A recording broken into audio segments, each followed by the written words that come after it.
Olá, meu nome é Ari, sou voluntário do Grupo Espírita Fraternidade da cidade de Caieiras. Estamos aqui reunidos novamente na fluidoterapia dominical, como fazemos todas as semanas, onde nos reunimos em torno do tema evangélico, do Evangelho de Jesus, para discutir e refletir sobre seus ensinamentos e aplicá-los no nosso dia a dia. Como fazemos em todas as ocasiões, nós vamos pedir a Deus, nosso Pai, Jesus, nosso Mestre, nos ampare, nos ilumine e nos permita ver com clareza a grandiosidade das lições que o Mestre nos trouxe. Hoje nós vamos falar sobre a paciência. Estamos utilizando, no caso, o livro da Esperança de Emmanuel, item 23, Nos Domínios da Paciência. Uma abertura, ele cita lá o capítulo 9 do Evangelho segundo o Espiritismo, item 7. Sede pacientes. A paciência também é uma caridade, e deveis praticar a lei de caridade ensinada pelo Cristo, enviado de Deus. Muitas vezes a gente conclui que ter paciência é cruzar os braços e ficar resmungando em lamentação inútil. Em outras ocasiões, quando enfrentamos pessoas que tentam nos prejudicar gratuitamente, nos caluniando, acusando desonestamente de atitude e atos que não tomamos nem temos complacência com eles, a gente acredita que ter paciência é deixar tudo como está para ver como é que fica. E qual seria a atitude natural? E a gente tem exemplos, não? No nosso corpo, essa grande obra de Deus, o que as nossas células e os tecidos e os órgãos, em caso de uma doença, um acidente, por exemplo, eles fazem. No caso das células, elas estabelecem um processo de defesa muito inteligente. Captura o invasor no corpo, como por exemplo no caso da gripe. Eles identificam esse invasor, promovem uma solução para combater esse invasor, estabelecem uma reação, produzindo anticorpos, e expulsam o mal do organismo. No caso de um órgão, promovem a regeneração total do tecido, se possível. Não são todos os órgãos que se regeneram, ou eles se ajustam à nova situação. O fígado, por exemplo, ele tem total regeneração. Ou então a pele, que agora é muitos considerada como órgão, existe a cicatrização, e ela se renova. No caso, por exemplo, dos rins, que são órgãos duplos, no caso de um rim ter uma falha, não funcionar, o outro assume a função. Então a gente percebe que no nosso corpo nada fica pacientemente aguardando e nem se entrega. Procura reagir. Se a gente vai na natureza, vamos pegar os vegetais, alguns vegetais, não são todos, mas eles demonstram muitas vezes a sua capacidade de resistência. Vamos tomar como exemplo uma árvore do cerrado. Por exemplo, o nosso jurquilhão é um tipo de vegetação de cerrado. Então você percebe que elas são retorcidas. Elas não têm um porte esbelto como o eucalipto. São árvores retorcidas, meio tortas, que ela tem uma casca bem grossa. Para que elas têm essa aparência? Para resistir aos períodos da seca extrema, comum nessas regiões, e natural do solo, e a incêndios ocasionais e naturais, que protege e permite uma regeneração rápida, pacientemente. Ter paciência não é se conformar, mas a gente reconhecer a dificuldade e estar disposto a afastar essa ameaça sem extremismo. Não é se acovardar e desistir de enfrentar o problema, e muito menos ficar sentado chorando e lamentando. A paciência ela é inteligente. Com a paciência, a gente descobre sistema, ações e atitudes para remover esses impedimentos da nossa vida. Tem um poeta italiano chamado Giacomo Leopardi que ele fala que a paciência é a mais heróica das virtudes, justamente por não ter nenhuma aparência heróica.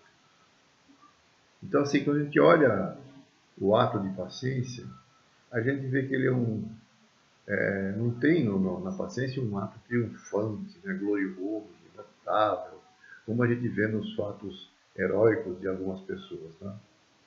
Mas ele é silencioso, ele é modesto, ele é quieto, ele é sem nenhum alarde. Isso é o resultado da capacidade que a gente tem de analisar a situação, saber esperar e aguentar as contrariedades da vida. Ser paciente não é se agir por reação, não é imediatismo, no impulso, né? Porque a gente acaba fazendo besteira, mas é dar um passo após o outro. É cair, levantar-se e estar disposto sempre a recomeçar, quantas vezes forem necessárias. E muitas vezes a gente percebe que a gente tem que recuar para melhor agir. Né? Machado de Assis, ele falava sobre paciência, ele tem uma frase interessante. Suporta-se com paciência a cólica do próximo. A paciência não é ter um sorriso de ser agradável, de fechar os olhos à irresponsabilidade do outro, mas compreender a situação infeliz e promover a solução dos problemas sem superioridade. É se conformar sem se opor contra as acusações que dirigem a nós. Tá? Não vamos nos opor nessa hora, não vamos reagir. Mas, quando dirigidas a um grupo ou ao bem de todos, a gente tem que agir com firmeza, com coragem, no esclarecimento dessa situação, mesmo que custe desgastes para a gente. Rousseau falava que a paciência ela é amarga, mas o seu fruto é doce. E a gente volta para Jesus, né?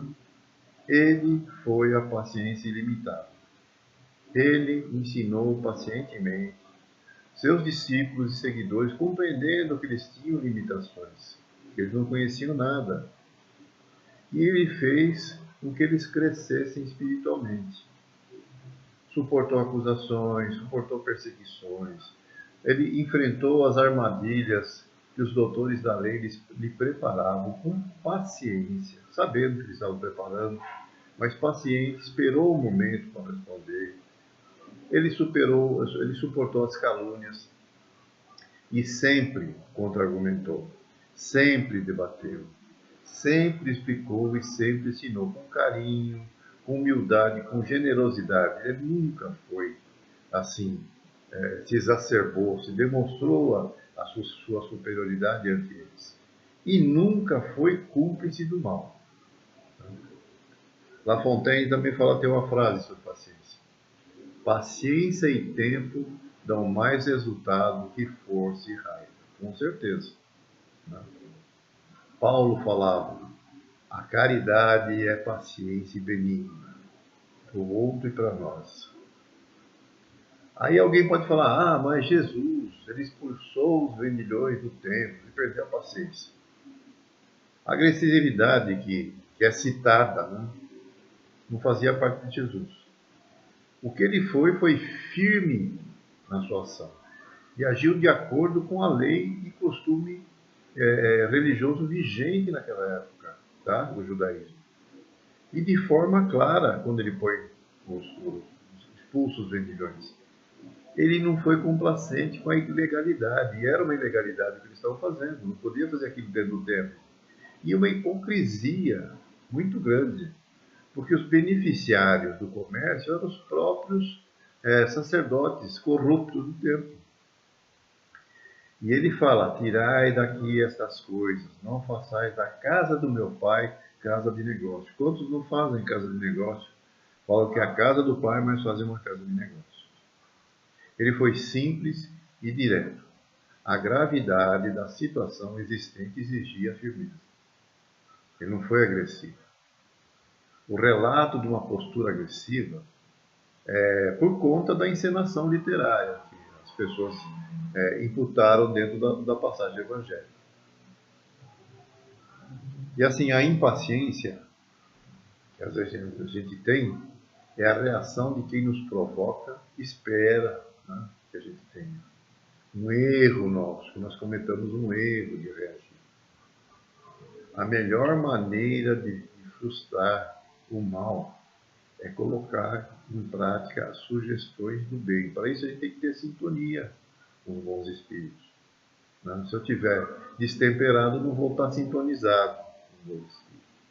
Eles vêm e nos dão, ó, seja paciente, tenha calma. Mas se a gente sair dessa linha, a gente vai sintonizar com outros espíritos. Não tem problema que não possa ser solucionado pela paciência. Tá? Ela consegue desarticular os mecanismos do mal. É com paciência que a gente resolve os problemas no dia a dia, no nosso trabalho, na nossa vida. E quantas vezes a gente não atravessa uma tempestade de dificuldades, uma tempestade de provações, de acusações, que a gente percebe que a nossa atitude paciente,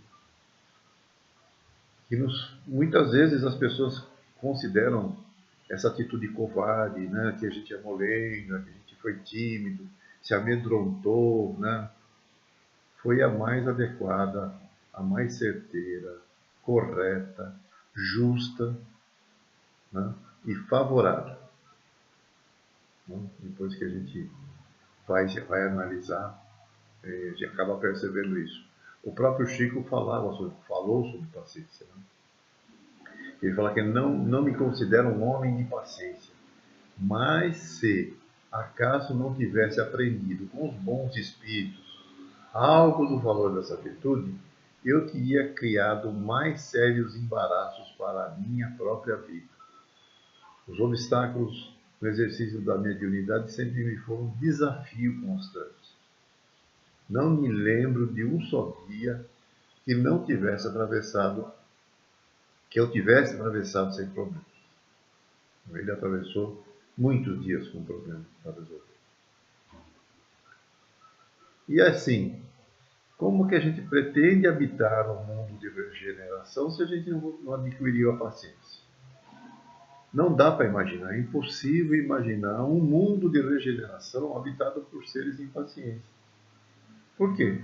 Da impaciência nasce a ansiedade, ela gera intolerância, gera irritação. E a essa altura, nós já estamos na etapa de provas e expiações. Nós já vivemos um mundo desse. Nós vamos retornar para ele? Não dá. Ainda no capítulo 9, que faz parte do Evangelho segundo o Espiritismo, bem-aventurados os que são brandos e pacíficos, o item paciência 9, o Espírito de Luz nos esclarece que a dor é uma bênção que Deus nos oferta. Nós não devemos nos desesperar quando sofremos. E antes, bem dizer a Deus que pela dor desse mundo nos marcou para a glória na espiritualidade. Sede pacientes. A paciência também é caridade, cuja lei devemos praticar. A caridade que é a de dar esmola aos pobres é a mais fácil de todas. Mas tem outra mais penosa e mais importante. É aquela de perdoarmos aqueles que Deus colocou no nosso caminho, para serem instrumentos do nosso sofrimento, para pôr nossa paciência à prova. a vida, ela é difícil, mas se a gente atentar os deveres que nos são impostos e nas consolações e compensações que a gente recebe, a gente vai reconhecer que são mais bênçãos do que dores. E o fardo parece menos pesado quando a gente olha para o alto e quando a gente olha para o chão. Então, meus amigos, coragem. Cristo foi nosso modelo, é o nosso modelo. Mas ele sofreu mais do que qualquer um de nós. Ele não tinha nada para se penitenciar. Era o espírito de luz, era iluminado. Ele não fez nada de errado. O que ele tinha que pagar? Ao passo que a gente tem um passado a espiar que ele não sabe. E a gente tem que se estabelecer, se fortalecer no futuro. Então, esse tema foi trazido por um espírito amigo em Ávora, 1862. Esse é o tema desse domingo. Agradeço a atenção de todos. Cliquem no sininho para receber as nossas notificações e que estejamos juntos no próximo domingo novamente para mais um encontro em torno do Evangelho. Até!